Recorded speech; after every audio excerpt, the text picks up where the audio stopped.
Your ClickBank success depends on the niche you choose.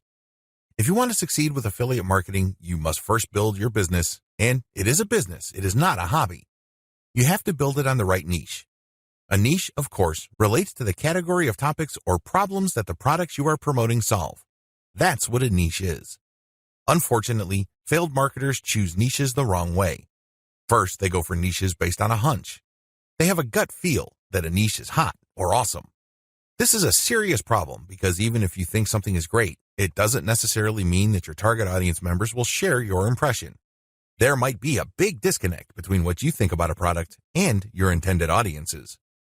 Failed marketers also choose niches based on popularity. When you go on ClickBank, you can search for existing products based on keyword relevance as well as gravity.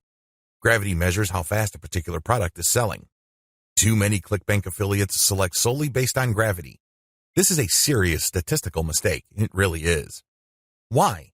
Let's say you have 10 affiliates all promoting the same product. 9 of them suck, but the 10th affiliate marketer is selling this product all day, every day. Due to the huge amount of sales generated by that one affiliate, the gravity score for that product is going to look distorted. If you're just going to go with how fast that product is selling, you may be given the impression that you're looking at a slam dunk.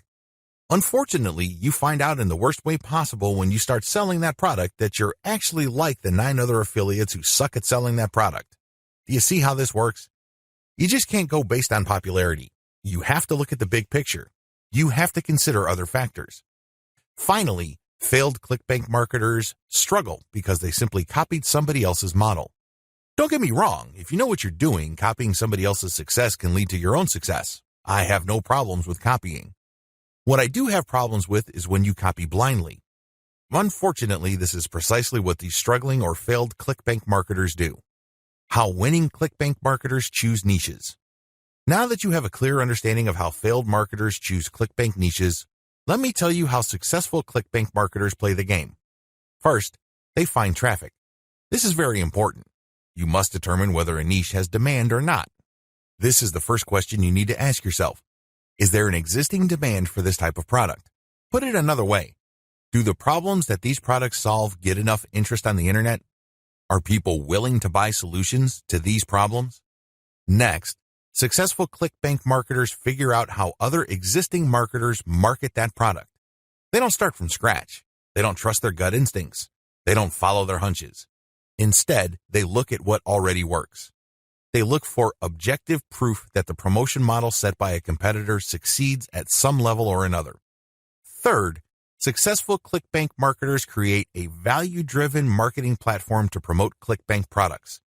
They don't just post content. They don't just blast out links. They create an integrated system that markets many different ClickBank products over time. Usually, they use a mailing list to do this. They attract people based on content, get people to sign up to their mailing list, and then they send useful information alternating with promotional offers. Eventually, the list pays for itself, and much more. Finally, successful ClickBank affiliates use a 3-layer conversion system. This is a highly effective content marketing system that markets to people in a way that doesn't offend them or turn them off. I'll describe this in more detail in the next video. What's important is that you understand that you're going to have to use high-quality content to deliver value to the lives of people you are trying to market to.